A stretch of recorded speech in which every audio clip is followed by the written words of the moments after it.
Welcome to the Pollen Cast, where breathing is very hard.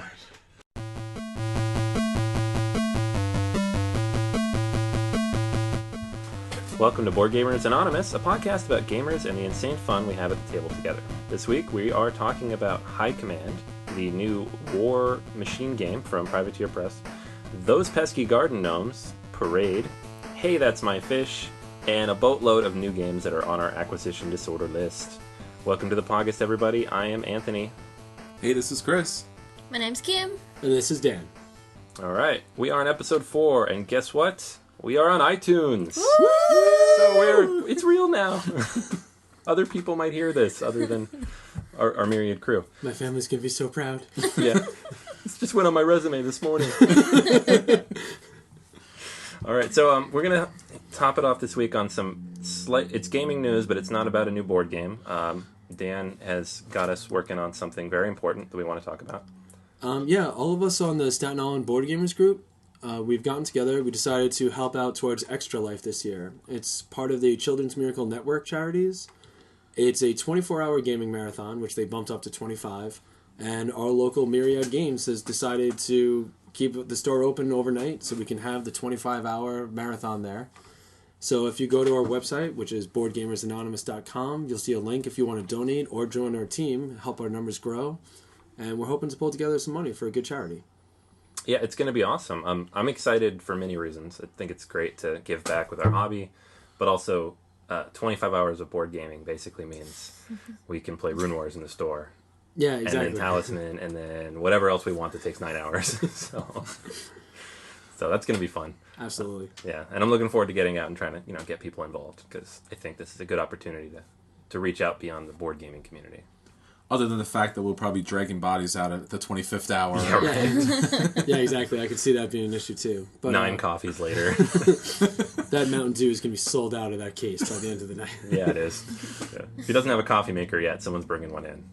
Yeah, but like you were saying, it's a really good chance for the hobby to do something for the community, and it's also a chance to show, like, it's not, a lot of people think, like, oh, board gaming, like, who cares? It's, some people still have that stigma that's an antisocial atmosphere, but it shows that, not only are we together and we are social with one another, we're looking to, show that we're more than just, like, playing games and moving meeples. It's a very social and communal aspect. Yeah, I think people miss that a lot, too. It's like, oh, you're playing games with your buddies, but it's very social, like, it's better than sitting at home playing World of Warcraft or Call of Duty. Yeah. Which is semi-social, but not. I mean, like a year ago, I didn't even know you guys existed. So that's, that's true. That just shows how social it is. And after 25 hours of gaming, you wish you never did. Yeah, right. You guys may not hear from us the next week, because we're not going to want to look each other in the face. 24 hours later, just start yelling at imaginary people playing the game. Why would you put that there? Why are you taking that space? You're just going to hear us talk about the great Munchkin incident of 2013. You said you'd never play again. I will note right now, if anyone is willing to make a $50 pledge to our goal, I will play a full game of Munchkin from start to finish with them. Straight? Straight. And if everyone's I won't drop out. I won't murder myself intentionally. And if anyone's willing to donate $500, I will play that game with Dan. Otherwise, no. That is a bargain. Yeah. I didn't say I would do it with a smile on my face. I just said I'm willing to do it. And we'll record it. So. All right. So, and then the other new news this week, obviously we're on iTunes. So if you're listening, please rate this podcast. Give us 5 stars. Not 4, not 3. Definitely not 2 or 1, or we'll hunt you down. Because that's not just cool mean. at all. Why would you do that? Why are you even listening to this? But one of the important things about the ratings is so that the podcast does show up in iTunes so that other people can find it and we can spread the hobby. It's a good opportunity, as we keep saying, to bring in family and friends on an activity that really brings everyone together. You have an insane amount of fun together, and you get to learn stuff about people. I think one of the great things about board gaming together is when you play a game with somebody, you really get to learn a lot about who they are. And it really does speed up and cement a friendship. Yeah, and one thing I'll also say about the voting for the 5 stars for us, I mean, like, Dice Tower Network and everything, they tell you to go on iTunes and rate them. They got, like, millions of listeners already, man. They have hundreds of reviews. Look at how many we got. We don't have any yet, man. We need it. They're just asking for it just to have it. We actually want it. So do us first. I mean, honestly, with the number of listeners that we have, we're basically podcasting for you. Just you, because there's nobody else. Yeah, whoever you are, if you send us an email, we will review your game. Which, two of the games in our reviews this week are people are like, you should review this. We're like, okay. Done. You got nothing else to do. It's a professional gig. Yeah. So yeah, it's September. That means birthdays. We want to wish happy birthday to a couple of our friends. First, we would also like to wish a happy birthday for our friend Andrew. Absolutely, yeah. Hit 27 this year, and as all board gamers do, we picked up some games. Yeah, the rumor is that's one of his favorite things. This is what I hear. And then also our friend Paula at the store. Her birthday just came up a couple of days ago, and she was super excited. And it was great. It was her birthday, and she brought in cake and cookies and everything for everyone. Which that's the way I like someone to celebrate. Yeah, I was confused at first. I was like, whose birthday is it? Oh, it's your birthday. It's awesome. Yeah. It's a reverse birthday. Yeah. And anytime cake comes to the table, that's a huge bonus. And then one other birthday wish is a friend of mine, Allison. Her birthday was a couple of days ago as well. A few years back, she got me back into Magic the Gathering, which was kind of the launch pad of getting back into like tabletop and hobby shop type games. So, because I was just pure video games for like 12 years. Like after I dropped, after I dropped like RPGs and everything, it was like I want to be sociable. I'm just gonna go online. And she got me into Magic and meeting new people and going to hobby shops again. So I'm really happy that she helped me get back into the hobby. So I want to wish an extra special happy birthday to Allison. Awesome. And Denise, right? This weekend, her birthday's coming up? Yeah, hers is coming up very soon. Yeah. Which will be a month-long celebration, from what I gather. A month-long celebration? She likes to be the princess, as she says. So we're girding ourselves for it. Yeah, so... If you're at Myria this weekend. Or the weekend after, or even the weekend after. I'm sure we're going to be doing something. All right, okay. So, all right, and if you have a birthday coming up, or anybody you know and want to get a shout-out, just pop us an email, questions@BoardGamersAnonymous, or find us on Facebook, and we'll definitely share with everybody. So that's the news this week.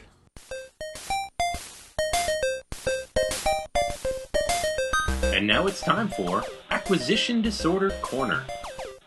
What's got our eyes this week, guys? What has my acquisition really going this week is a game that Andrew brought to the table called Bruges. It's a game in which you're a merchant in the 15th century, and you're trying to influence the town and create a relationship, and trying to find ways in which you can create the best relationship based upon influence, power, and status. So it looks like a really simple, ordinary kind of Euro game. You have a small board with the city. There is also a track for canals. There's cards for people, and on the opposite side, you can also build houses. There's a reputation track that you can go up and down depending on the cards and what you're willing to pay. It's a really fun game. It has a lot of diversity to it, a lot of ways to score points. The cards are really the big mechanism to it. You'll get a hand of 5 cards, and on each card there's something different that you can do with that card. As I said, you can flip it over and build a house by using a worker. You can also use that card, which you'll have a person on it. You can place that person in a house and then be able to use their special ability. Now, for each person, you can do a number of different abilities. So you'll have the judge, you'll have the acrobat, you'll have a number of different character cards, and the artwork is great. You'll be able to do different special powers. So some of them will let you do an event right away. Some will let you do a continuing event throughout the game. Some will let you score points at the end of the game, and some will only be activated as a free action when you place a worker on them. So it has a lot of diversity, very light, very fun, very colorful. We put the game right down, and we played 3 games back to back. I saw you playing this, and I saw that there was like the smaller meeples of different colors. They were like different types of workers or something you were saying? Sure. So you have 2 large meeples. One tracks your reputation throughout the game. The second one tracks your victory points because it is a Euro, so you have to have victory points. And then you have small little worker meeples of different colors. So as the game goes on, the cards will only be activated by a small worker meeple of a certain color. So that's one of the things you have to manage throughout the game is having the right workers to activate your cards. Gotcha. Plus also to be able to build the house, you need the worker of that color. So just the problem with Euro games in general is they all look very generic, very much the same. Doesn't seem to be much variety to them. You look at the box, like, that's kind of nice artwork, and it's got meeples because by law, Euro games have to have meeples. And you really don't know if the game is fun until you get to play it to the table. Got to play it, played 3 times. Don't know if I won or lost, but really enjoyed each time. So I'm really looking to pick this game up. You have randomness in it, which is unlike most Euro games. So you're rolling dice, which will determine threat, which happens during the game. Sometimes there's fire, sometimes there's floods that affect the game, and also what your cards are worth in money. So a lot of difference to play with it. 4-player game. You should definitely take a look at this and pick this up. Yeah, Drew said it blew out at Gen Con. That like in under an hour or something like that, it was selling out left and right at every table. Yeah, it's a very simple game by Z-Man Games. I wouldn't say it's probably about a medium weight Euro, but it's definitely very easy to get into. Number of different strategies, number of different ways to get to victory. So you never really feel blocked off like you do in some games. Nice. I've seen it on the table a couple of times. It looks really interesting, especially like the little meeples. I have to say I really want to try the game, but what's been on my mind ever since Dan brought it up was an Adventure Time card game. Now, there was an episode, there's some people who are very big fans of Adventure Time, and if you are, this will probably be the game you'd want to get. It's a card game based off an episode of this game called Card Wars that Finn and Jake have played. And it was like a hologram. They played cards and little images would appear. So he would summon a pig and a pig appeared. And it looked really cool when I was watching the episode. And when I heard that they're going to make a card game out of it, I thought, this is really awesome. I can't wait to play this. Even though I don't know how it's going to play. And it could just be horrible, really bad. But just because it's Adventure Time, I just have to pick it up. And it's only like about, $13? Yeah, the pre-order online is about 14. The full retail is going to be about 20. Cryptozoic is doing it. So, recently after Cryptozoic's heroic efforts, after the what was that game again? The Downfall thing of that came Atlantic? the Atlantic City, Yeah. I think. Yeah, so I was like, you know what, I got to get me a Cryptozoic game. I want to show my support for them. This seems like the game we'll pick up because it sounds interesting and Yeah. I like low price point entry. It sounds like it can be entertaining, and it should be something that you can expand upon, is what the description said. Sure. Which can be awesome or scary. Yeah. As long as they don't go CCG model, I should be fine. Yeah, I haven't seen a lot of stuff from the Adventure Time IP that's done poorly. I know the comic's really good, the 3DS game was really good. Usually a TV show converted these things, they just cash it in. But I know that whoever's behind these games, they really knock it out of the park. And they even have an Adventure Time Monopoly and also. Yeah. I would love it if they had just insane wild rules in that game where it's they also give you a D20 or something. Yeah, that'd be awesome. You can attack people and just skip around the board. That would be fantastic. Yeah, I know last week we were saying that there's a Adventure Time Munchkin coming out, right? Absolutely. Yeah. So. And Dan's looking forward to playing that. Oh, real yeah. soon. $50. $50, guys. Oh, God. I will begrudgingly play it. Yes! If you actually have the characters in the game. If you get, instead of just choosing your generic Munchkin, if it's the characters from the game, that would be worth it. Okay. I'm going to hold you to that. It's recorded now. Dibs on the Ice King.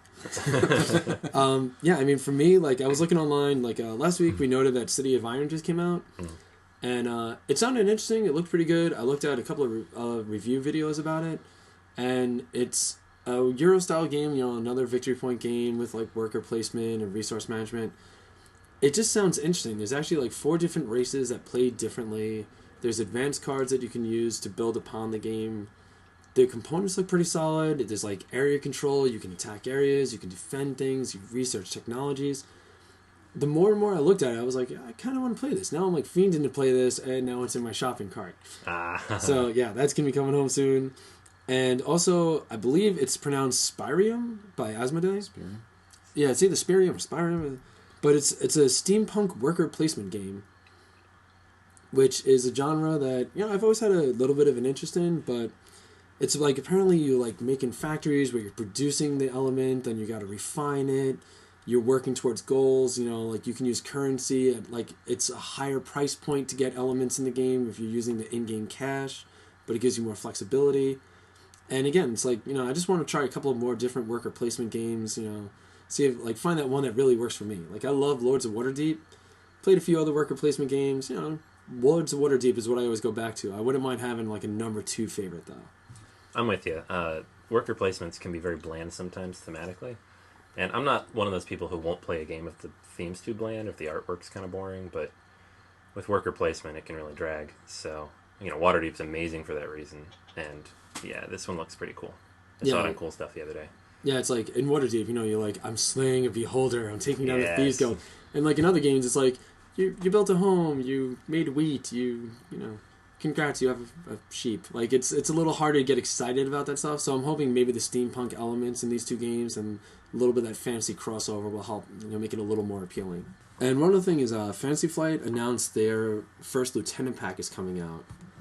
And it sounds pretty interesting, because as the Overlord, there's, like, most of the packs are, here's new character classes, here's new models for the heroes, and it's like, generic monsters for the Overlord, a couple of new basic things. This is just for the Overlord. There's going to be new plot cards. I'm sorry, not plot, Overlord cards. Still thinking of Game of Thrones from last week. The Overlord cards will actually be more attuned to that lieutenant and allow you to use her in adventures that she's not even normally a part of. So if there's that one enemy you love to throw at your heroes, you'll have more options with them and more times to use them. And it actually comes with a full model instead of just the cardboard shit that they have in the other pieces. So that's like a nice little bonus too. They haven't announced the price point yet. I'm hoping it's only like about $15 since it's a little restrictive, but even though we've only played Descent a few times, you guys still got to get your campaign going in it.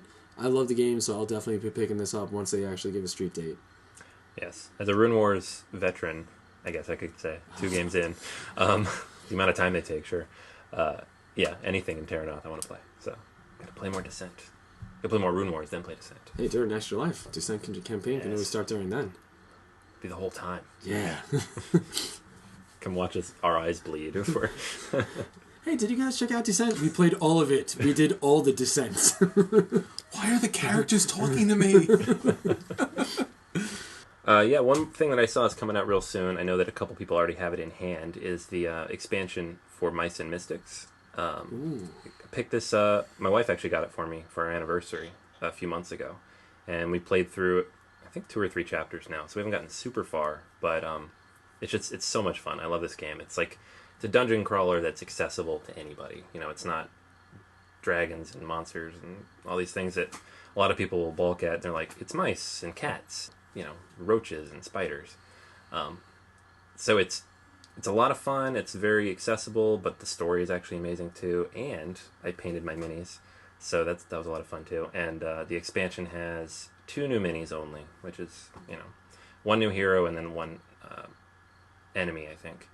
And then I'm not sure exactly how many new chapters. I think somewhere I read 5, and then maybe somewhere else I read 7. But it's a lot more content. So it's going to last another. I haven't even finished the 10 chapters that comes with the base set, but I know that's coming out probably in the next couple of weeks. They're going to ship it, and it's like $23, so it's definitely on my to-buy list. Do you know what the new class plays akin to? Like, is it like a paladin style ranger or something? It looks like a shaman. Exactly how it's going to work, I'm not entirely sure. I haven't read up on this as much. I read about it like before Gen Con because I thought it might release there, and then they're like, nah, it won't, and I was like, whatever. But I know that this particular pack, I think, is supposed to be more of the ranged style.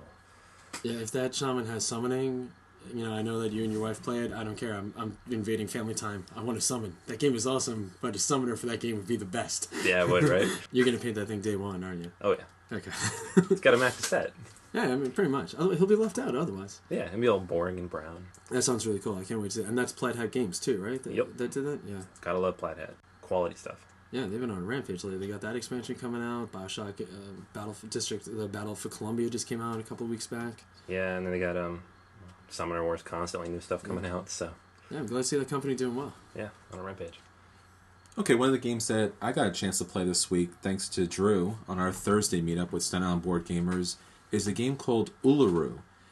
It's a game in which you have 8 dream birds that are trying to come up with their own potential. And it's an interesting game because it's based upon a mythical rock formation in Australia, and each bird has to fulfill their dream quest. So what you get is you have 8 different birds of different colors, and basically what we're looking at is a logic puzzle game.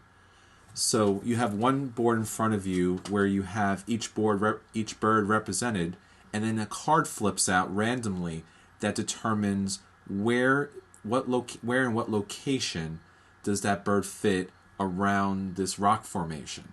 So what you're looking at is you'll have one card flip over and it'll say the red bird has to be next to the green bird. Okay, that makes sense, and you can put those two on the board. But then the next card will say the green bird needs to be on the opposite side of the black bird. So now you get a little into that logic puzzle of trying to place everything as it would fit. So it offers a pretty interesting dynamic, really quick and simple to play. Each round only lasts about 45 seconds to put the puzzle together. It can be complex as you're trying to figure out which bird goes where. But it's fun, it's interesting, it's something to take a look at, and something probably you can play with kids. Yeah, I didn't even know that was the name of the game. Me and Kim tried a few rounds of that, and after the first couple of cards, I'm like, this is really easy. And then after the 7th card, I started getting a brain hemorrhage. It's like, but if red is next to green and green is next to blue, then where does... And that was it. I just shut down. I couldn't... I'm coming here to relax. What is this? Yeah. Started sweating even though the air conditioning was on. Yeah, it's definitely one of those games that, wow, this is a kid's game, and it's puzzles, and it's only 8 little things. I can totally own this game. And then it's like, then you see the blood coming out of your ears as you're trying to go, but black doesn't, and yellow and orange is supposed to be over here, and what's going on? And actually, if it does run into one of those logic problems, it's supposed to be a wild card then. You can place it anywhere. But it takes a couple of seconds to realize that that's a logic problem there. So if you've ever done those standardized tests where, you know, Bill wants to paint his house. The blue room needs to be next to the red room, and the red room needs next to be the green room, but the green room can't be next to the blue room because the blue room needs next to be the red room. And you're like, what? Why would Bill do that? That's when you're like, I'm just going to paint his whole house black. Blue and red. What? So it's an interesting game. It's a quick game. It's a game you can play with kids. It has an adult mode and has a kid mode, so it definitely steps up the complexity there. Sounds great, man. And another game I got a chance to play with an equally difficult name is Volspa. It's a tile laying game in which you get a certain number of tiles, and each of the tiles represent a different Norse god or Norse character. And you're trying to lay your tiles down in such a way that you collect the most amount of points. So I would lay a tile down and everyone goes around, lays a tile out. Each tile is numbered. So Odin is the number 8 tile. So if you have a row of 3 or 4 tiles of lower numbers and you put the Odin tile down, that's 8, you have the highest number in that row, and you count the number of tiles in that row, and that's the points you get for that round. But then it gets a little more complex because you'll have your troll character that it's a number 6. No other tile can be placed down next to it. You also have other tiles like the dragon tile, I believe is a number 5 tile, where you can actually cover another tile, and now that it's just a 5. There's also wolves, which is a 4 tile, and the number of wolves in a line add up, and that becomes a number in which you can decide you can claim that. The Valkyries, I believe, are the 2s, where if you have one Valkyrie on one end and one Valkyrie on the other end, no matter what's in that row, you collect that entire row. Yeah, because it's like they carry them off to Valhalla or something. I Pretty heard much. about this somewhere. That sounds awesome. Yeah, the artwork is great. That's from Stronghold Games. It's definitely something you should try out. It's something that is fun to play the first couple of times you play it. Then you kind of get locked into a certain pattern. You're holding those certain number of tiles in your hand. It does come in an expansion that offers these really kind of crazy game-breaking tiles that you throw out there. We played once with the regular version. It's fun. It's enjoyable. We played the second time with the other characters, which kind of break the strategy in the game. So if you do want something incredibly random, throw those in there. Otherwise, I would stick to the basic game. It's fun. It's quick. It's something to take a look at. I don't know how far it is for the long term if you'd really want to play it and own this game, but definitely something for a good time. Nice. It actually sounds like something I want to play. I haven't heard of that before, so... Yeah, man, it's hard to go wrong with that. Yeah. I love the Norse mythology, though. And the artwork is really great, too. All right. It sounds like we're about to spend a lot of money in the next couple weeks, so that's where acquisition disorder is at this week. Next up, what's hitting our table?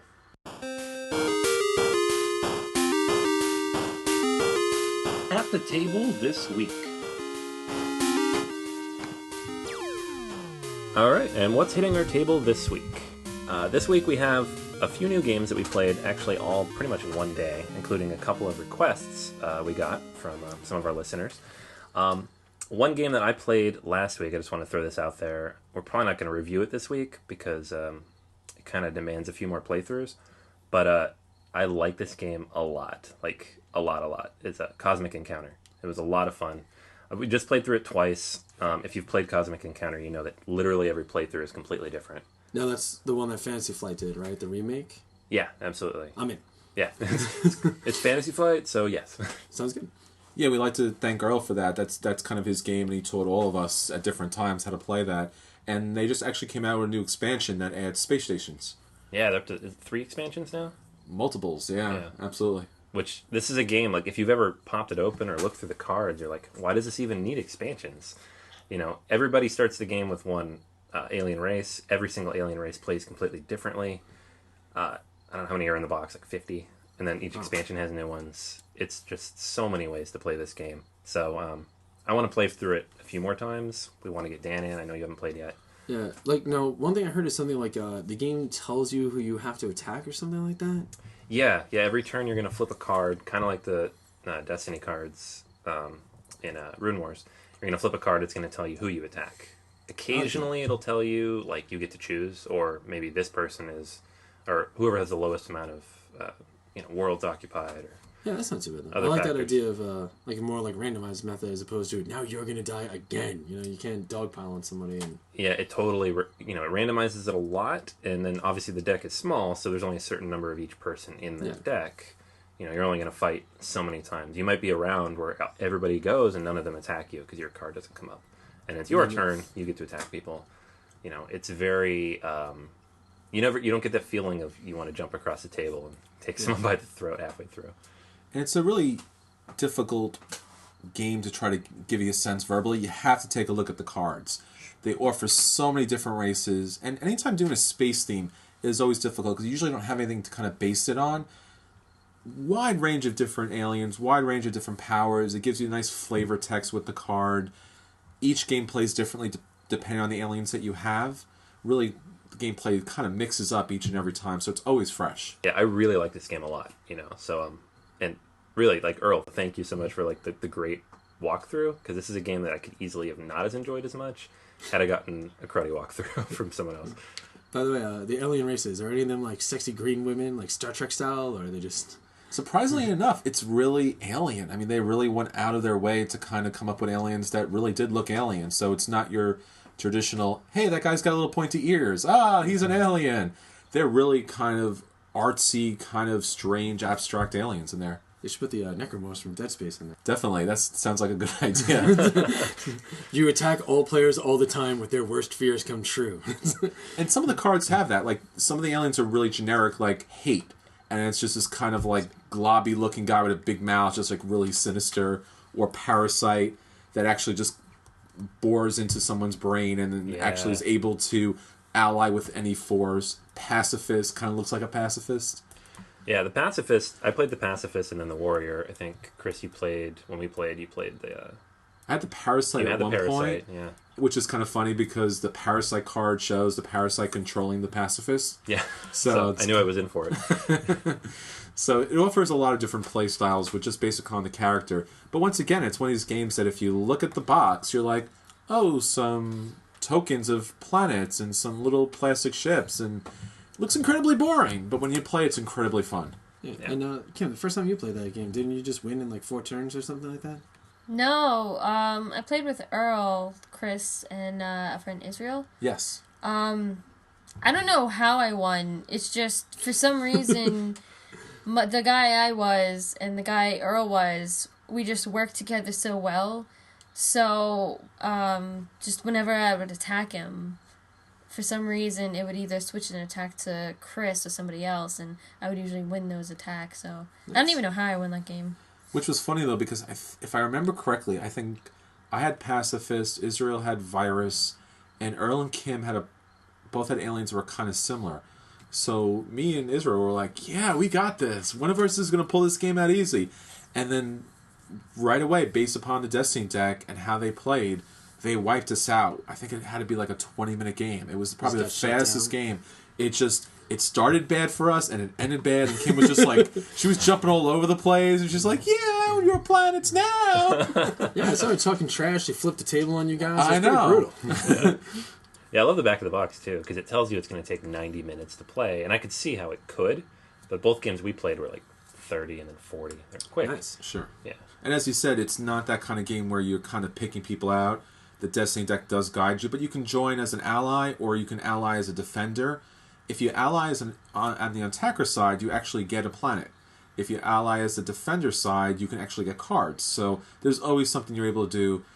You know, whether or not the person wants you to ally or not, that's a different story. Yeah, well, if you're the parasite, you can just do it anyways and then win the game. So yeah, I think we're gonna do like more of a review on that later because I want to play through it more. I'm gonna say buy it anyways now because I like it that much. But twice through, I want Dan to play. Yeah, and definitely if you get a chance to play this game or if you played it before, let us know what you think and we'll put your comments on the podcast. Yeah, absolutely. Because so many diverse ways to play. Like I don't think we could possibly go through all of them. I think this might be a good game to start off the Extra Life Marathon. Sounds pretty good, and it's Fantasy Flight. I kind of like that. Those two combined, it sounds like a pretty good start for me. Yeah, and if it's the kind of game too where you get addicted to it, you just want to play like 3 or 4 times in a row. And if you're playing 25 hours, perfect. Nice. It's not gonna eat up the whole night.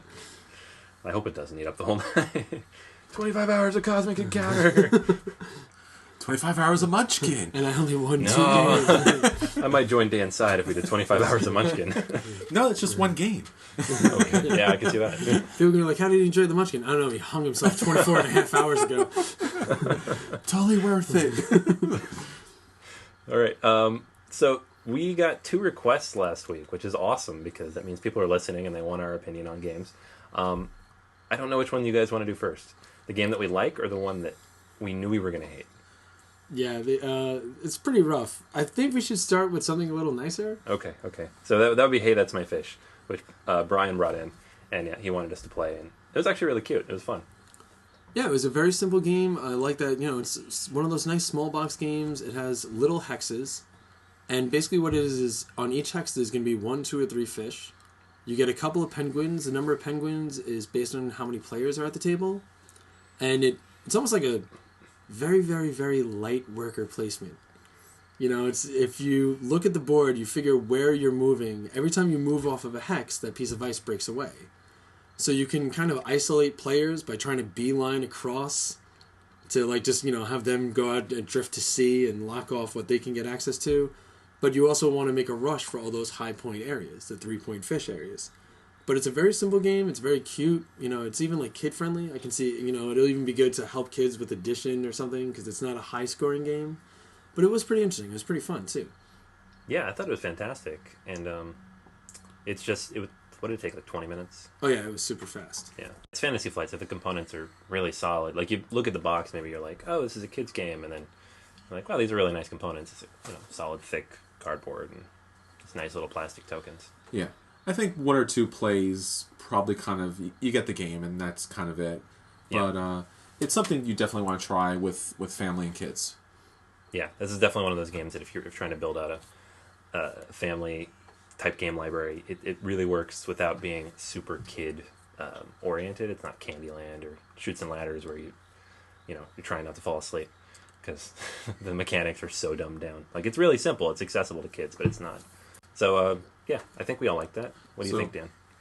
Yeah, I would say, you might want to buy it. It could even be a good, simple game to give your friends an intro to, okay, here's something where you're not rolling dice to move. If you want to break people away from, the conventional, Parker Brothers board games or whatever, you want to show them a little something different. The fact that it's by Fantasy Flight, always a huge bonus in my book. And the price point is amazing. It's $12.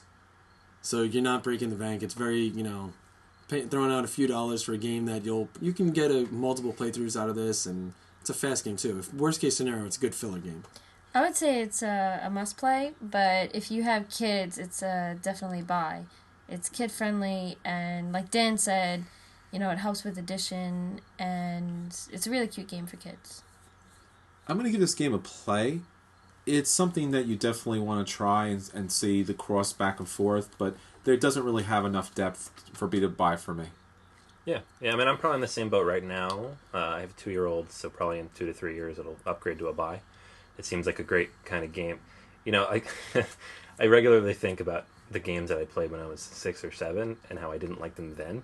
So I don't want to get stuck in that pit. So games like this, I'm always on my radar. I'm always looking for them because I know that soon these are going to be games I play a lot. And if I enjoy it and it's simple, I know my son will enjoy it too. And so yeah, it's probably a play to buy for me. Chris, one question. Now, if instead of the penguins, we use the miniatures from Guilds of Catalan, do you think that game would go up in quality for you? Would you be a little more interested? It's possible. We'll see what we can do. Yeah. I really like too because we're looking at these hexes and they have the little tokens on them, the fishes, and we're like, we could easily replace these with dragon runes. Yeah. And, hey, that's my dragon rune. For Catalan, hey, that's my guild. That's right, yeah. So yeah, that's a good game. Thanks, Brian, for bringing it in and showing us how to play. Now, the other game that we got suggested was Those Pesky Garden Gnomes. Those Pesky Garden Gnomes is a game that epitomizes just reckless rule making and game design.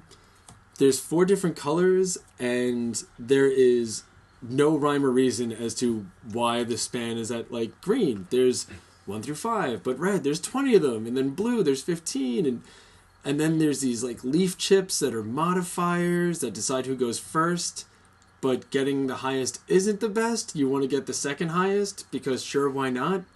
That's the only reason. They never explain why. The garden gnomes don't actually do anything in the game. They're not so much pesky as in just a part. There's no reason why they're doing things to you. It's just oh, okay, you'll get dealt these cards where this will tell you what you have to get this turn, but you're probably not going to be able to get them because the design of the game doesn't allow it. And then based on how many of those tricks you take or you don't take based on your card, and your modifier leaf chip is how many points you get. But you don't want to get points in this game because having more points is bad except for where they give you bonuses, so it's kind of good, but if you hit 30 you end the game, but you don't technically lose. It's the most reckless. This game looks like a fever dream pitch where somebody bet someone, I bet you $1,000 I can make a game in an hour. It was unbelievable. See, I would go more along lines of either multiple personalities or just like you said, someone lost a bet and they were like, hey, let's get 10 people together. Each of us will create a game mechanic. We won't tell each other what it's about, and we'll throw it together in a box and see what happens. Because you're literally you have a trick-taking game, you have a token game, you have a movement game, and somehow they work together? No, not so much. It's piss poor, though. It feels like the rulebook was a ransom note, where they cut out paragraphs of other games, taped them together, and they go, here's how you play this! That rulebook is torture. Oh my god. Yeah. So our friend Denise brought this in, and her instructions were... Whoa, friend Denise? Yeah. I don't know after this game. Yeah, I'm sorry, Denise. But she brought it in, and she literally told us, this game is horrendous, it's the worst thing you'll ever play. Please review it, because it's just... There's so much to talk about what's wrong with this game. And I guess it kind of touches back to how to make a decent game, but the polar opposite. I don't even know where to start. Dan's trying to explain the rules. If you're trying to understand the rules, just stop trying. There's no point. It's just that bad. So, one of the things on the positive side, the board looks good, the gnomes look good, we're done, okay? But one of the problems, just a basic problem with the games, is the cards. So, on the card, you have the gnomes, and sometimes they're gnomes of different colors, but they always have red hats. Now, the modifiers on some of the cards are in a little tiny red bubble, almost randomly placed in the middle amongst the red hats and sometimes the red gnomes. So it's almost impossible to see them in front of you. And that's the thing too, not all the cards have a modifier. So you'll play a whole hand not seeing anything, and all of a sudden you're like, why does this card say 5 minus 5? I don't understand what that means. And it's that only means something if you have this trick. Why? I've never played a game where I asked that question to somebody. Why? Why is this a rule? What is the point of this? Yeah, the 2 biggest things for me, I think, were those stupid chips, where you draw them blindly at the beginning of each round, and then it's a number between -13 and 13, but the negative doesn't count except for deciding who goes first. So if you get the -13, you get the lowest number, but you don't really. That's not going to subtract from your score. It's going to add to it. At random. Yeah. Why? I get, for the... it's just as random as rolling a die, I guess, to see who goes first, because whatever. But the fact that it's why the numbers don't even go sequential. It's like 1, 3, 9, 11, negative 13, negative 6, negative 8. Like, they're just all over the place and no rhyme or reason. There's like no progressive spread. And the funny thing is, some of your goals have nothing to do with the numbers whatsoever. Just collecting cards. So you have this negative or positive modifier on the leaf, but it has nothing to do with your goal, which could be completely different. And even that, the goals, it's like some of them are like, oh, get 20 cards and tricks of just these 2 colors. And then other are, get no tricks.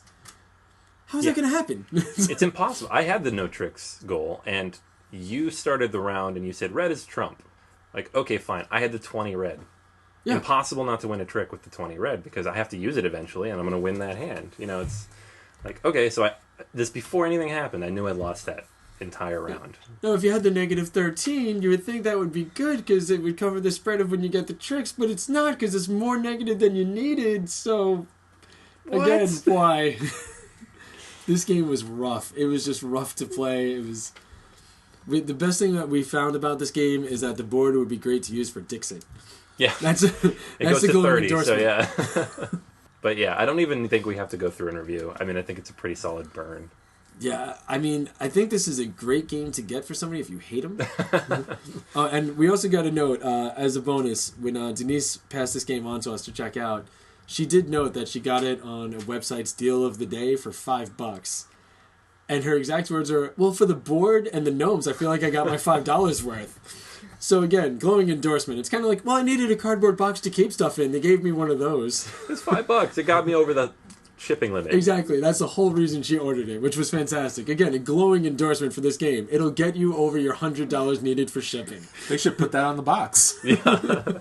And you'd think this would come from some no-name company, but it was Rio Grande, right? Yeah, who made Dominion, which is like the most popular deck builder ever, and then this. I guess after Dominion, they were like, out of ideas, I'm done. Just That's going to print money for the next 20 years, so we're good. used them all up, sorry. Oh, it's embarrassing. They're like, but we put components in this time. You get pieces instead of cards. That's good, right? We did good. You like? That was horrible. Oh, man. Thanks, Denise. Yeah, I gotta admit, that it actually put Munchkin in some retrospect. See, I told you Munchkin was good. Yeah.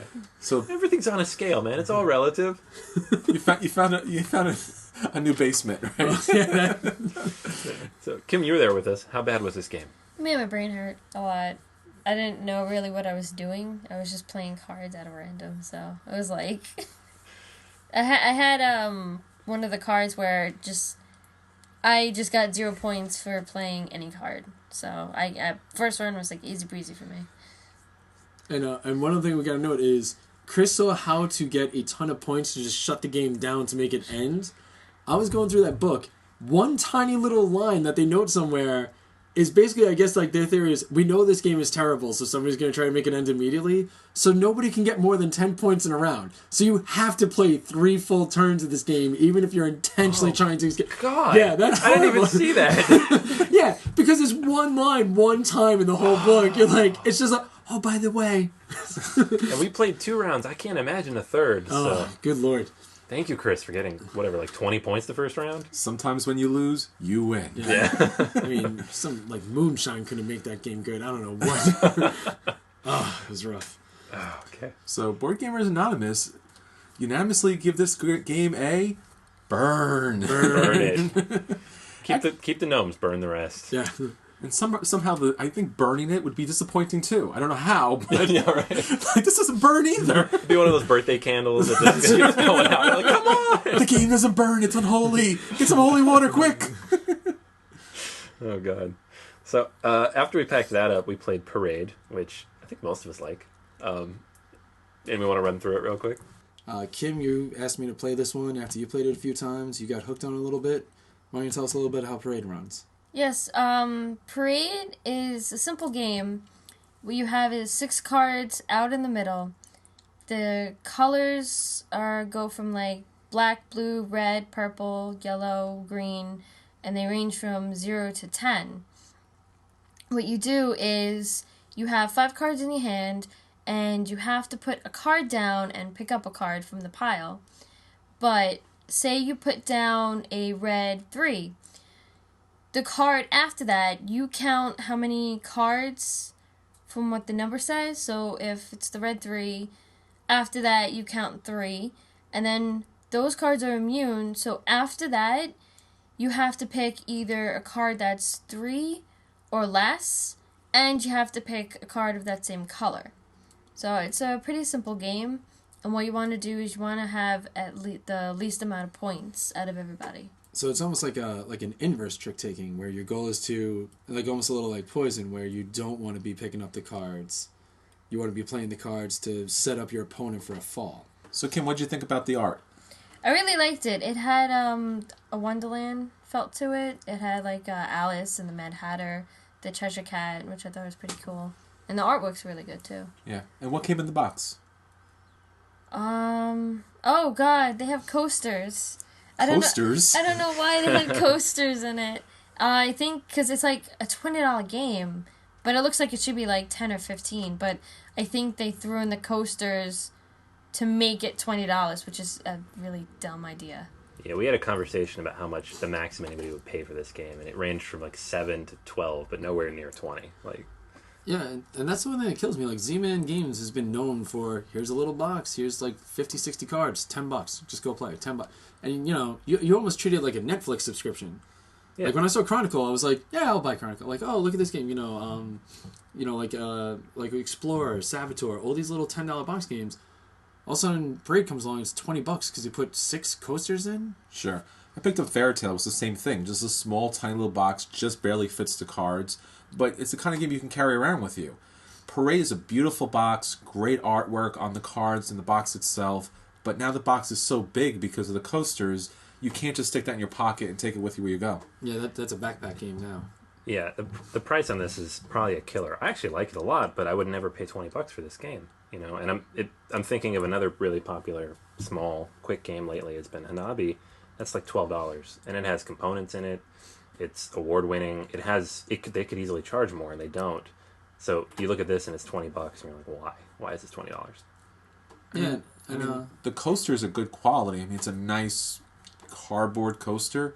I don't know what you would do with it. You gotta sleeve it. You gotta sleeve it to be able to put it back in the box, though. Yeah, I mean, you can't. I mean, if you put a drink on it, you've just now ruined the coaster. So, I think it comes with 4 or 5 coasters, and once again, the artwork is great.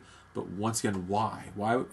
They could have easily put down a little kind of fold-out paper game board where you could lay the cards out for the parade. That would be a great idea. And they could have put great art on that too. Like the whole length of it could have been just more art of that feel. They could have included like little side scenes or like scenarios from Alice in Wonderland. Instead, coasters. Sleeves would have been a great option. Yeah, I mean, it reminds, like, Guillotine is a game that's, like, it's a simple card game that comes in a larger box, but it has that cool little guillotine prop. Yeah, and that makes sense. Yeah, like, it fits the game. And what's strange, too, is the coasters don't really fit that great in the box, either. They're these round coasters in a box that weren't meant to hold round coasters. So it doesn't really have a place with the game. It doesn't have a theme part of the game. As we said, you could do a game mat, you could do tokens, you could do a scoreboard.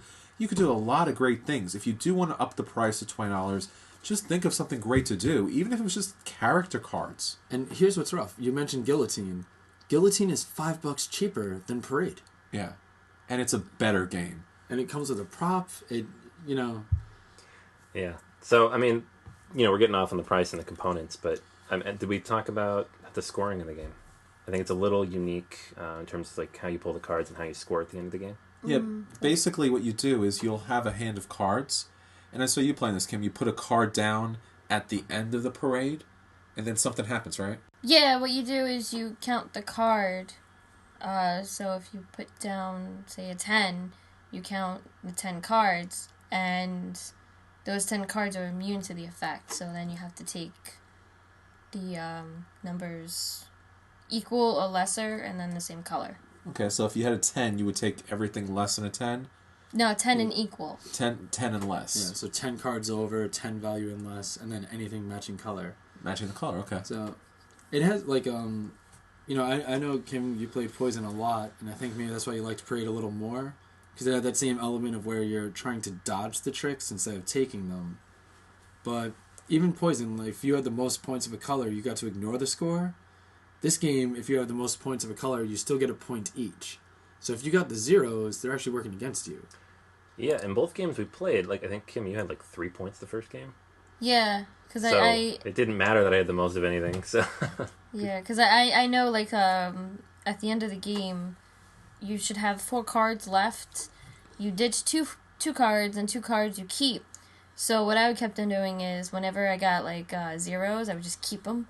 I would hoard them, so that way when we go to scoring, say I got a total of 10 points, I had the 2 cards, and I would still have 10 points. Yeah, it wasn't too bad, though. So what did you think of the game overall? I would say it's a must-play. I would not buy it because it's just too much. I can't justify it. Yeah, I mean, I enjoyed playing it. It was pretty fun.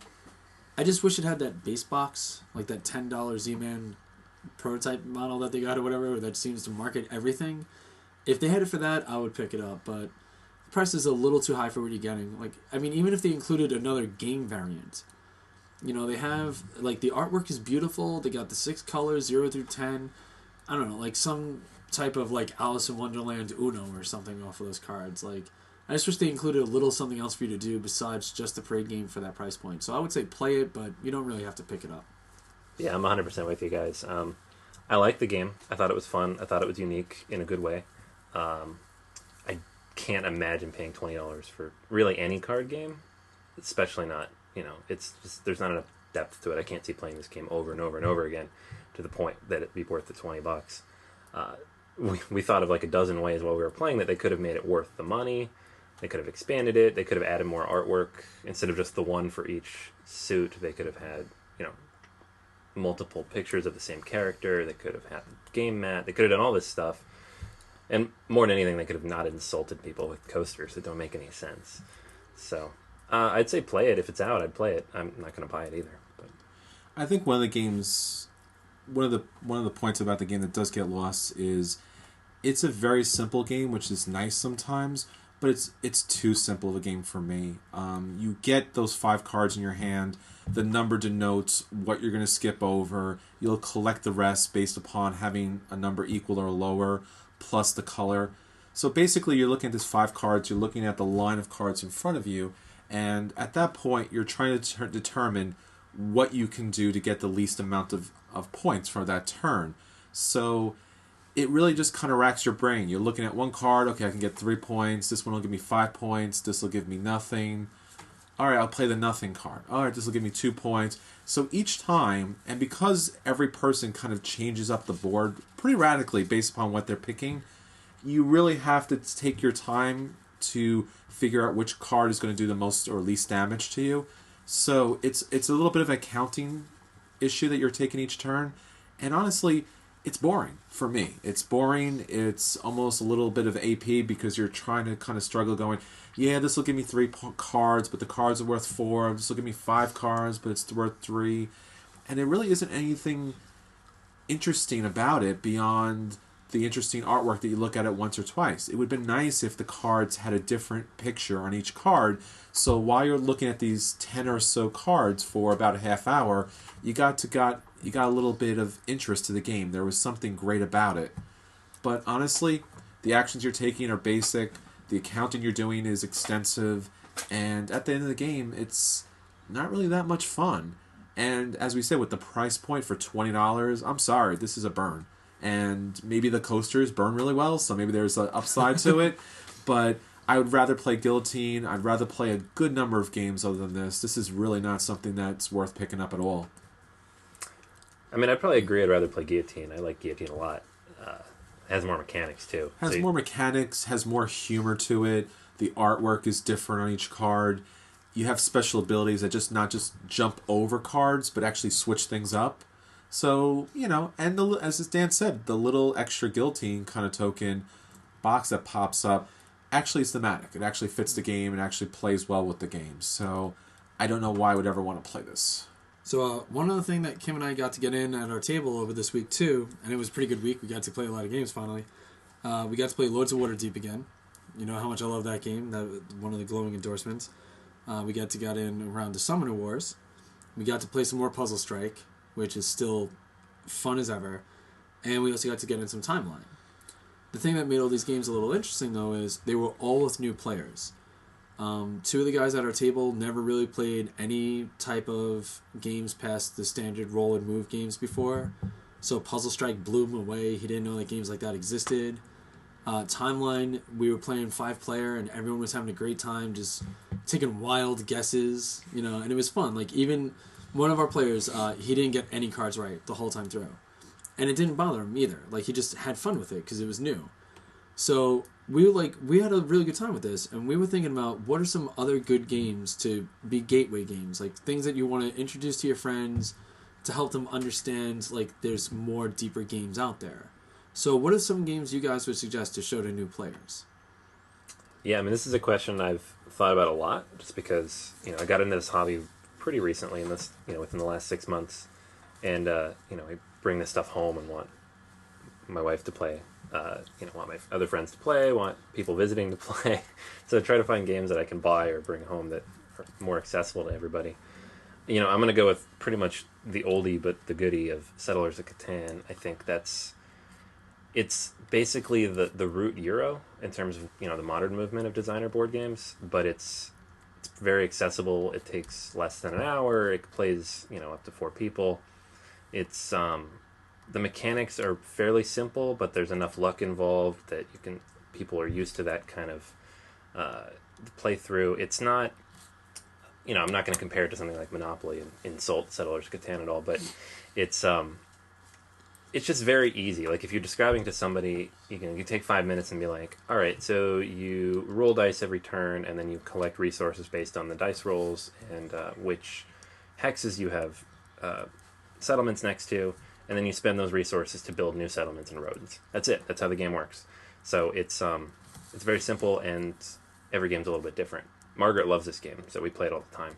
And it's something that I played actually a bit back in high school and college, so it was fun to bring it back out as I resurrected the hobby. Yeah, I guess, there's a couple others, too, that I like a lot. I think Ticket to Ride is a great intro game to get newbies in. It's now, do you think it's only good so you can beat them at tournaments? Well, we'd have to ask Chris about that one. But, I don't know. I think it's a lot of fun. I mean, I haven't actually played this with Margaret yet, but I made her play the app with me, and so she thought it was fun, at least on the iPad. But everybody I've played with, and there's been people who've come to the store and who haven't played a lot of board games. This is just... I think recently, actually, they just put out a press release saying that they've now outsold Settlers of Catan with Ticket to Ride. It sells that much because it's that accessible of a game. It costs more, I think, so that's a little bit higher of an entry point, but it's super simple to play. Yeah, it's a great game, especially for the look of it.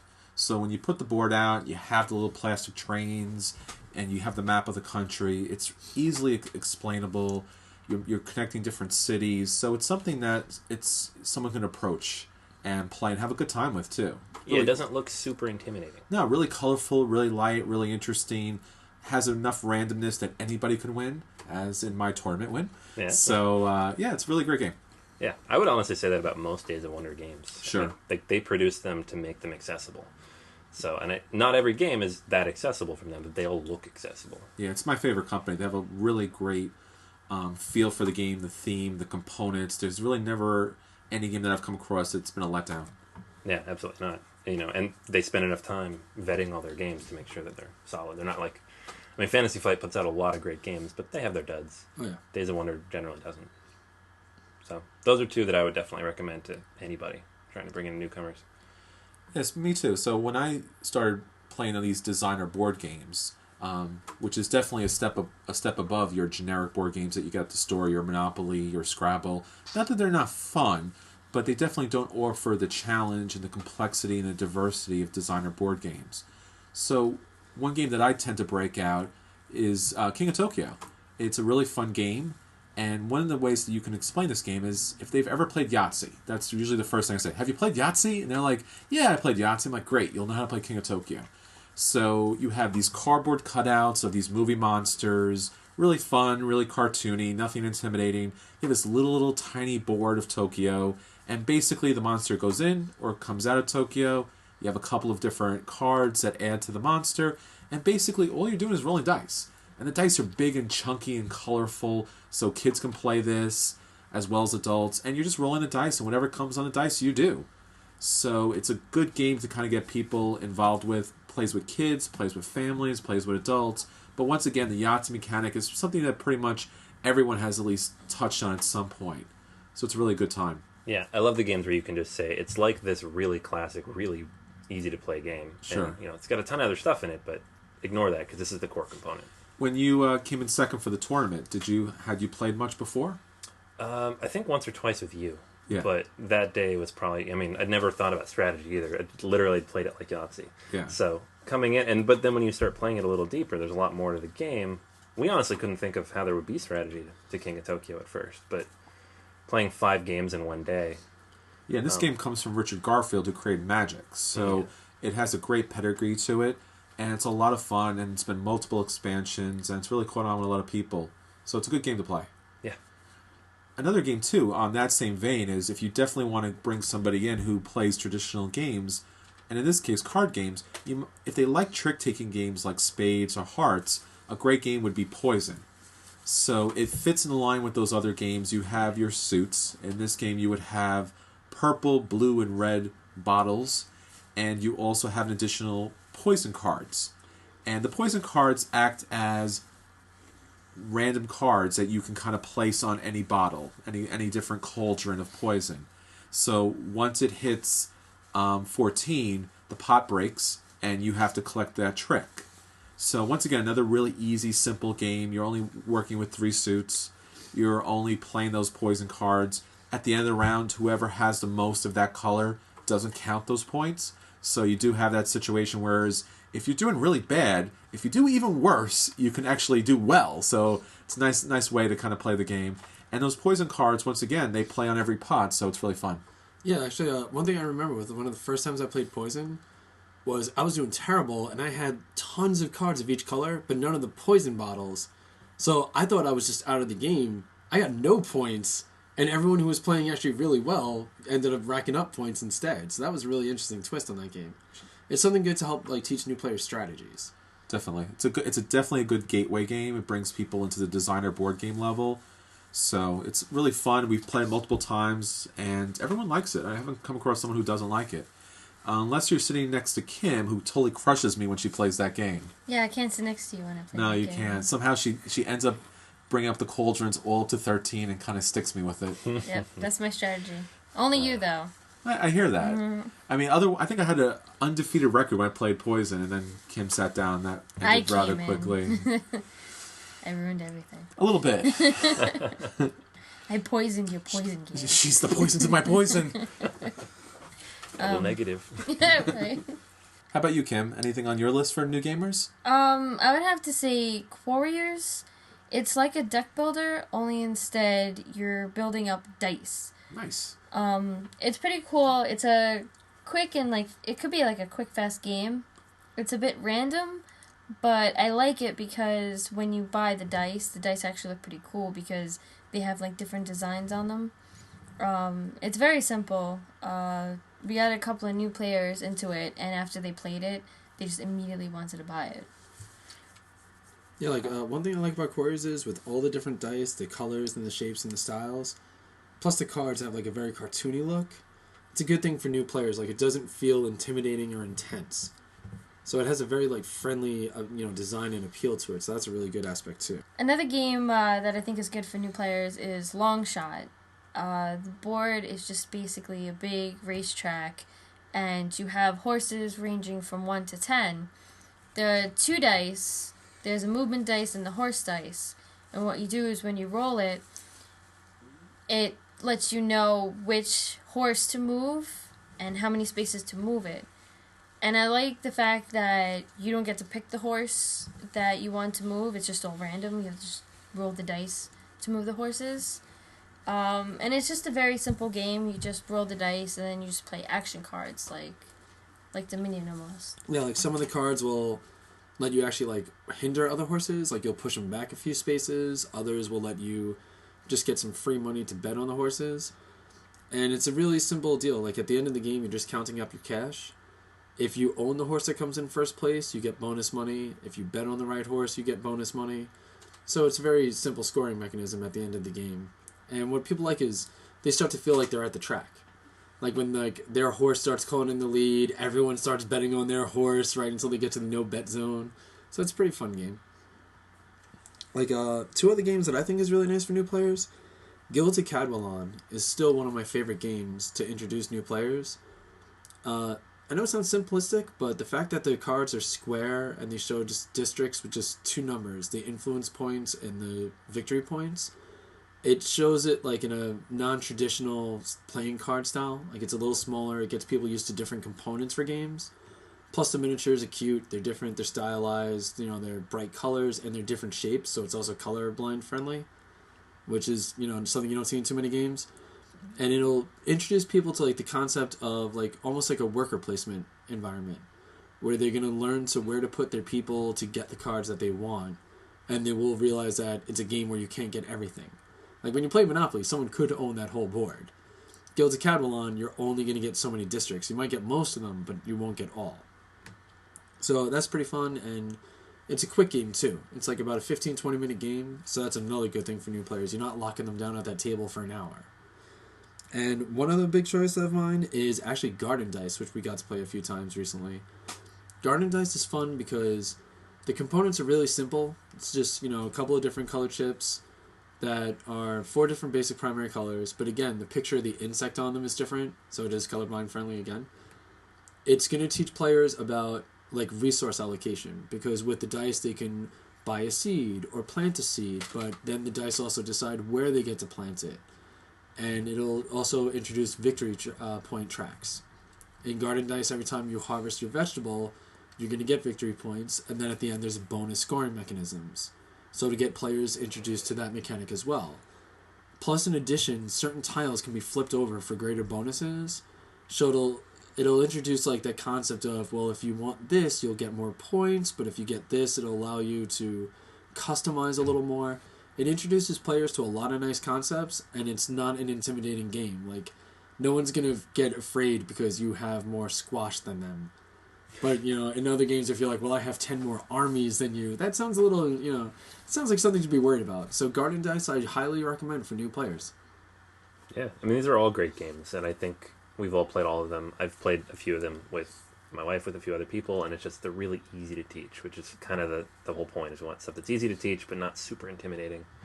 I'd even toss in a couple others like Love Letter. I know it's fantastic for new players. Dixit is great. It takes 2 seconds to teach.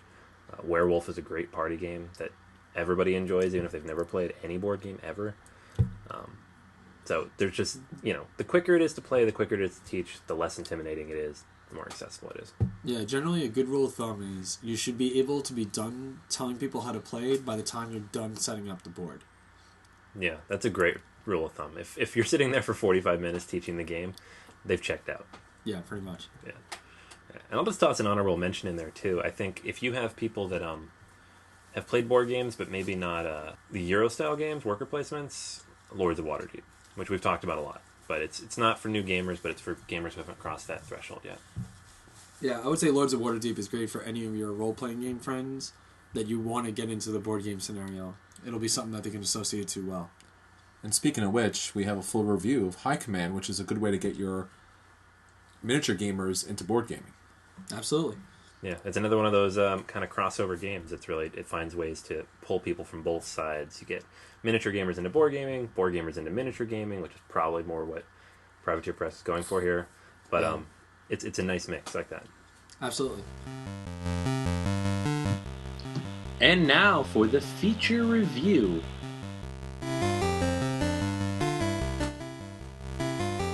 So Privateer Press has released Warmachine High Command. It's a deck building game for 2 to 4 players. In this game, you're going to choose one of the 4 factions of Warmachine to build your deck out of. Now, the elements seem a little similar to Smash Up if you ever played that game. You're going to be fighting for locations, and your deck is going to be customized to 3 units instead of the 2 that Smash Up offers. What's going to happen is you're going to begin by choosing your side, and each side has 5 Warcasters. Each of those Warcasters have unique abilities, and they're also going to have 2 color grids on them. From each of those Warcasters, you're going to choose a stack of resource cards. That's going to build up your munitions pile. It's going to be where you recruit your soldiers, and you're going to be hiring in a way that's almost a little bit like Ascension. You have resource cards in the beginning, and that's all. From there, you're going to be buying soldiers and even greater resource cards. As you're building up your armies, you're going to be trying to have the ultimate goal of having the most victory points at the end of the game. The way this is accomplished is by buying soldiers that are worth victory points and capturing cities. Now, these cities are great because they provide higher resources and will give you some type of bonus. Some of them may let you immediately remove a card from your deck so you can thin out the lower resource cards. Others will allow you to take something that would normally be removed from the game and get to keep it for a little longer. As the turns go, it starts out by flipping over a Wind of War card. These are going to change elements. You might be paying a little less for soldiers, your fighters might have a little more health.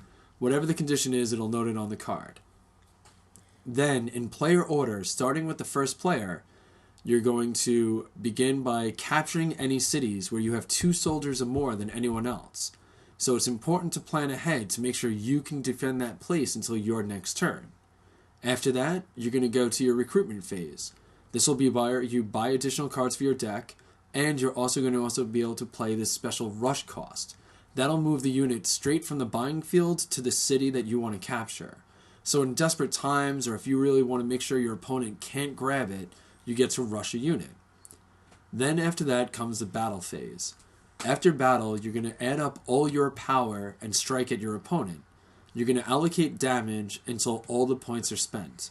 Your opponent gets to do the same to you, so you got to make sure you go in with a winning force. Sometimes it pays to just hold back and let them take the city if you're going to get better resources. Now here's one thing that makes this game a little interesting. Every time you shuffle up your deck, you're going to get to remove 1 card from your deck. While most other deck builders, you have to have a card that lets you thin out your deck, natural progression of time will give that to you in high command. The other thing is, whenever you capture a city, any of the soldiers that you use to take that city become occupying forces. It's actually a really nice role-playing thematic because it means that those guys keep that place on lockdown, and that's why it becomes part of your deck resource. They also will be removed from the game. The last part that you can do is also bring in your warcasters. Your warcasters are going to build up all the units that you have that are warjacks, which is a type of fighter unit. In addition, they might make it where your opponents discard cards, that your guys gain more health, or do a greater attack. You can only use each warcaster once per game, so it's a very valuable commodity that you have to decide the right time to use, because as soon as that fight's over, they're leaving. They don't get to help towards occupying that city. As the turns go on, the Winds of War cards are going to get stronger and stronger. So it might be you just draw 1 extra card in the beginning of your turn, later on you're going to be drawing 2. And eventually the game ends in one of 2 conditions. When there is not enough cities left in the middle of the zone to fight for, equal to the number of players, the game ends. Also, when the Day of Reckoning card from the Winds of War comes up, that also ends the game. It's actually really cool because what happens is, the way that the Day of Reckoning happens, you immediately look at who can capture a city, and they just get it. And then their occupying forces are removed. Everyone else gets destroyed, wiped out, and the game ends immediately. No players get to make an additional turn. Now, the Winds of War deck actually has 3 levels to it. You'll be shuffling up each level and stacking it on top of the one before it. So that final Day of Reckoning card can be any of the last 5. So once you start getting to that midpoint of the game, you're fighting tooth and nail because you don't know when it's going to end. All in all, it's a really interesting game with a lot of unique twists and a decent amount of customization. Right out of the box, with the 4 different sides and the 5 warcasters, each side has 120 different combinations of what you can choose to have as your starting army. Each side, with having 4 different units, that's 480 options out of the box. It's a really good intro level for players to try something different in their deck builder. If you're tired of Ascension, where you're pretty much not interacting with each other too much, or Dominion, where you're just getting the victory point cards, this is something very different, but also pretty involving. Could get a little intense, and sometimes it gets almost cutthroat because you feel like if you don't take this last city, the game is over. So you do feel like there's a much higher level of aggression for a deck builder, which is a nice change of pace, because far too often they're usually the multiplayer solitaire. All in all, I think High Command has a lot of interesting ideas, which the one thing that really baffles me, though, is this game kind of gets trashed on a lot of online review sites. It's getting around 6s across the board, and not too many people are impressed with it. I mean, I don't know what they want from the game. I think for the first time in a deck builder, Privateer Press has made something interesting. And next month, Hordes is coming out, and just like the miniature game, it's going to be compatible with this. So that's going to be even more options for players. Yeah, I mean, I think we have to preface a little bit saying that none of us have actually played Warmachine before. I don't know, like, where are the people coming from when they're reviewing it for those other reviews? Maybe they're Warmachine fans and they don't feel that this captures the feel of that game.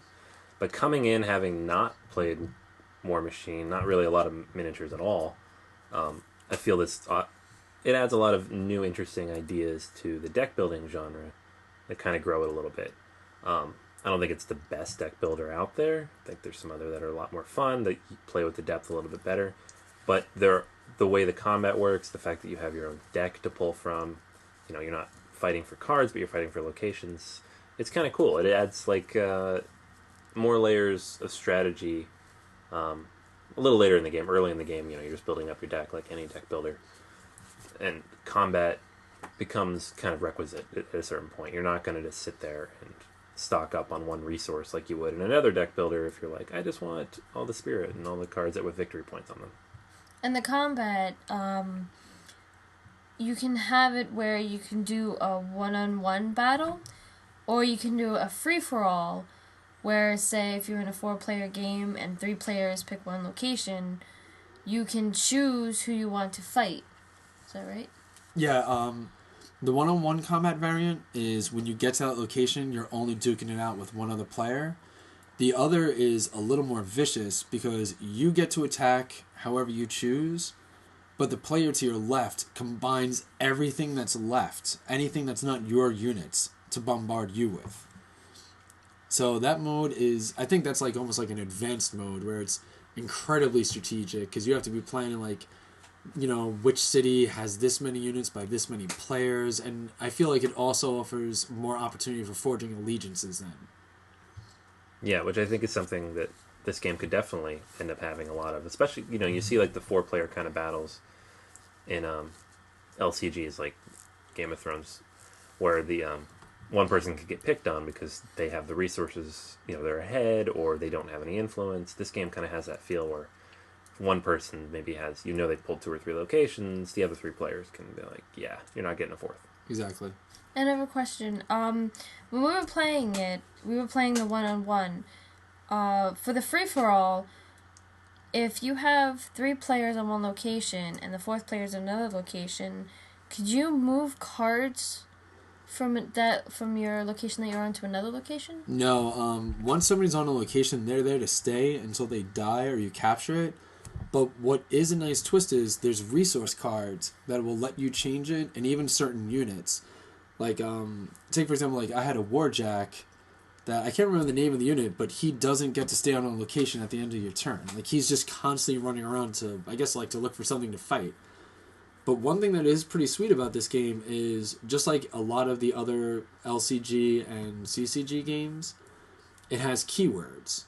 So take, for example, snipers have superior range, where since snipers are on the back line of a combat field, you don't get to take them out first. You have to fight through the front lines. So anyone that has the superior range skill, they can't be targeted for damage until everything else is dead first. Another nice advantage is, take for example, like another unit will have corrosion. At the beginning of the turn, your opponent has to discard a card if they have forces in that same city as this unit. So this puts a bullseye on certain guys. So you can actually plan not so much to win the location, but you can play just the right amount of guys to hinder your opponent enough that they have to spend resources fighting to get rid of your forces, allowing you to plan a sneak attack a little later. And what I like about this game, I didn't actually realize it until now, is the deck building mechanic is almost like that of Rune Age, where you have a field where you can buy from, and that's where you build up your team of warriors. Also, it's like, I believe it's the Penny Arcade game, where you have basically your field out to buy from, and you can either use the power, or what's the coin, right? Yeah, in this game it's commands and war, and what's nice is every card is also a resource card. So even as you recruit soldiers, you have to pay to deploy them from your hand. Now most games like Ascension or Dominion, once you get that high card, you're just throwing it in people's faces every turn you go. Like in Ascension, there's that hero where you get to just get all the heroes in the row. Every time that card comes out, everyone at the table groans because there's nothing that can stop it.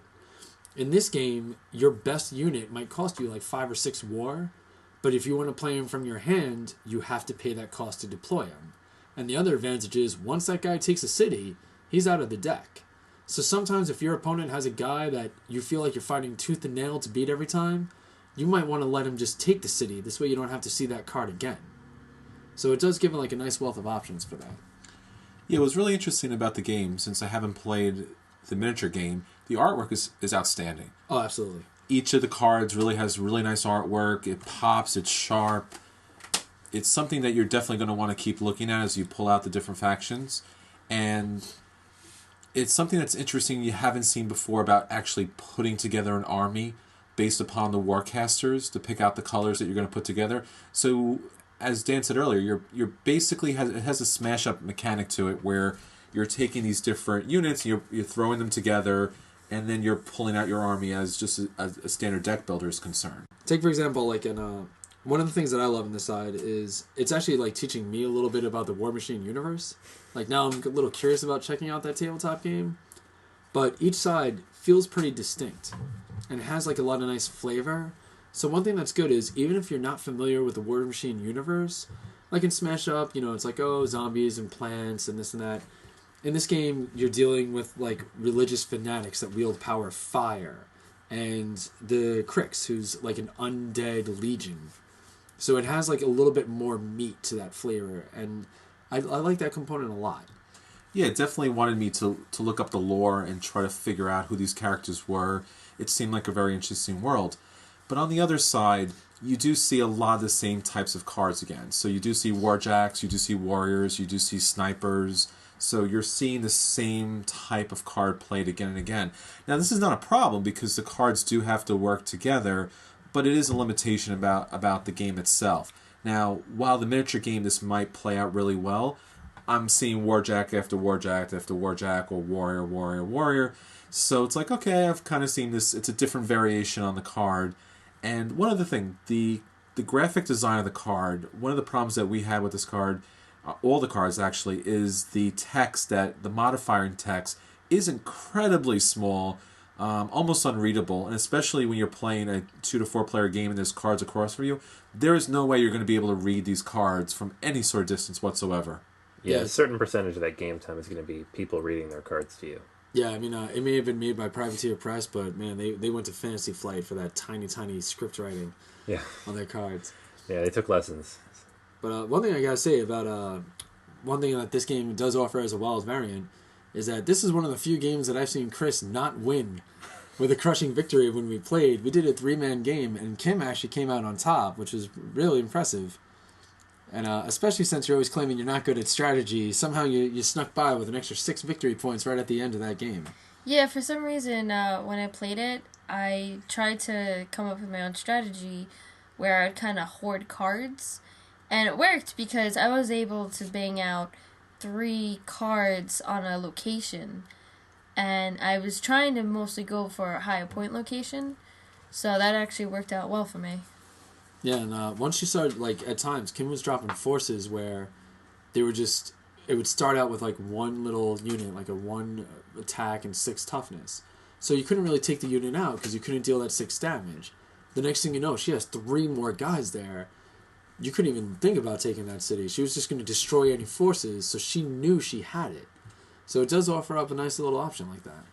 And what's interesting is, correct me if I'm wrong, the warcasters, they only have either 2 command or 2 war, right? Yeah, they're very cheap to deploy, but they're a one-time use. And some of them have, like, really good power to them. So that's why I was a little thrown back at that 2 command has better abilities than, say, a warjack that has a 10 war rush. Yeah, like one thing I loved was I was using the Khador. It's basically like the new Soviet Republic.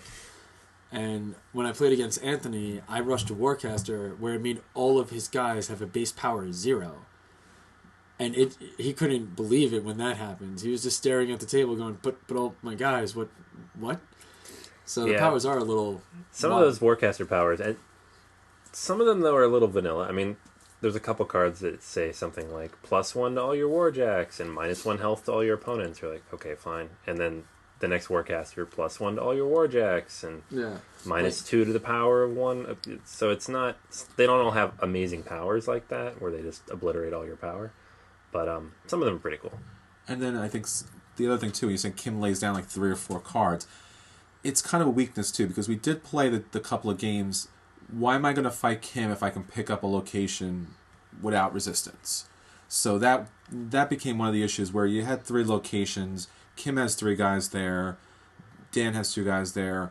This location's completely open. I can drop 2 or 3 guys there and secure it for myself, and maybe it's a difference of 1 or 2 points, which I think came down to our last game, but I don't know. It doesn't really encourage combat as much as I thought it would. Well, that's the thing that I liked about it was, you can go for that open spot, but now 2 more players are going to go before you go again. You got to hope to hold it.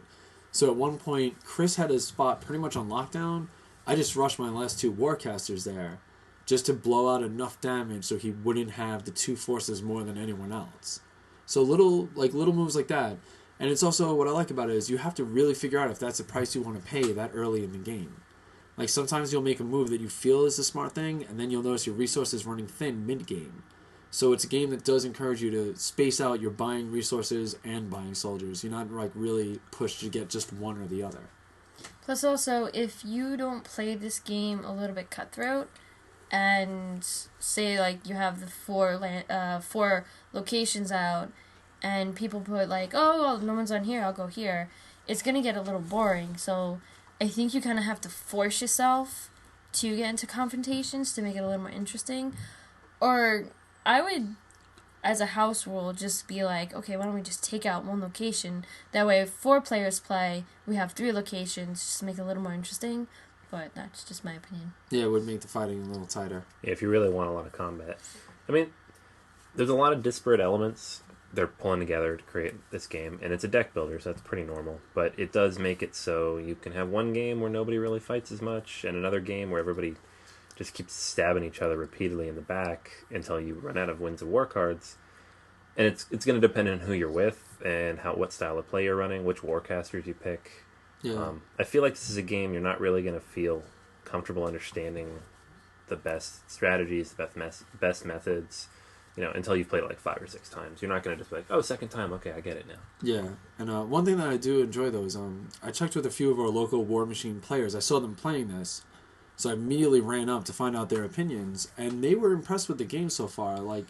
They agreed. It wasn't a solid 10 game. It's not a gold title, but it is interesting, and it had components that they enjoyed, and it did exactly what I was hoping Privateer Press would do with this, which has brought them to the table to play something else. They weren't using terrain, they weren't breaking out, those giant, bulletproof cases of miniatures and everything. They were just playing a little simple deck builder, and one of the guys I mentioned, I'm like, hey, if you want to try out this other deck builder called Ascension next week, and I've asked him to play other games before, it was always like, yeah, I'll look into it. This time he was like, yeah, sounds good, just bring it. And one of the games that we suggested after they play that, since they liked that mechanic, was Smash Up. And he actually picked up Smash Up and the expansion right after that. Yeah, which was great. Anytime somebody can cross genres into the new hobby is always a bonus. Yeah, and it's totally going to work the other way. We've been talking about this the last week. I want to know more about these characters. I want to see these minis. I want to see how it plays out, how they originally envisioned it. It's so it's going to go both ways for them, and it's going to help. It's a huge subset of both sides of the hobby. Yeah, it doesn't really cross lines a lot. What worries me is Hordes is a little more mythical and a little more fancy based, and that's coming out next month. That's what I think might tip me over to the miniature market area. So, but all in all, I was very pleased with this game. I would definitely say you guys should go out there, give it a couple of plays, see what you think, and it's a chance for you to finally, get someone to cross genres over to the new tabletop game. Yeah, absolutely. So in terms of ratings, I'm going to say play it. It's not quite a buy for me, just because, I don't know, in terms of deck builder priority, I wouldn't put it at the top of the list that I want to play, but I would play it if it came out because it's enjoyable. I would dodge this game. As far as board games are concerned, especially deck builders, it's a crowded market, and there are a lot better deck builders. This does remind me of Smash Up, which I think does play better. The graphic design is better. The artwork is different, so I can't compare. It's kind of apples and orange. The artwork in Smash Up is very cartoony kind of artwork, but at least right now it plays a little bit better with the theme. I understand that the miniature game setup, you do have your warriors and your warjacks, but it's very generic. You know, as Anthony was saying, the warcast is +1 and then +1. Like, okay, so this gives me +1, this gives me -1. All right, but, you know, where's the more flavor to this, which I was looking for? The dynamic that they bring out in this game is the combat dynamic, where now you're at a location and you can face a foe or multiple foes and take out their forces, and if you have 2 remaining cards when it comes back to you, you then claim that location that's worth a number of points. The battling's kind of generic. You know, I have 5 power, your guys has 4 defense, I take him out. Okay, I guess. And I don't know what's really missing from this game, but something's missing for me, that it just seems very lazy, you know, as far as the mechanics are concerned. I'm going to dodge this one right now. I'm going to have to say, if you're a heavy Warmachine player, it's a definite buy it. For the price, like $45, it's just, you're getting the game, and instead of having to buy different miniatures, you know, when they come out, it's just $45 straight out, play the game, and for what genre it is, I think the Warmachine players would really enjoy it, so it's definitely buy it. Yeah, and I mean, for like, I think a simple little starting set of Warmachine miniatures is $50, and then only gets you in a couple of units on just one side. So cost efficiently, especially for those miniature Warmachine players, I mean, the price tag can't be beat. You know, it's like, oh, what do you want? 2 minis or half of a bot, or would you like this entire game? I would say if you're into deck builders and you want to break free from the standard, I get this card, I get this card, I get this card, we're all vying for the same victory point cards. This one, you get to feel that you're on your own side, and you're fighting for parts instead of just getting items or getting lands. So I would say it's a definite buy if you're into deck builders. If deck builders isn't your thing, still, just give it a try. Just for something different. Let Privateer Press know that their first attempt at the deck building genre has at least been noticed. All right, guys, that is everything for this week. Just real quick, I wanted to remind everybody, if you're still listening, to rate us on iTunes. 5 stars, please. And we'd love your reviews, too. I mean, if you leave a quick review or send us an email, questions@boardgamersanonymous.com. You can hit us up on Facebook, facebook.com/boardgamersanonymous. We are also on Twitter, BGA Podcast. Thank you so much for listening to the 4th episode of Board Gamers Anonymous. We'll be back next week. Until then, enjoy, and I am Anthony. I'm Chris. This is Kim. And this is Dan. Bye, everybody.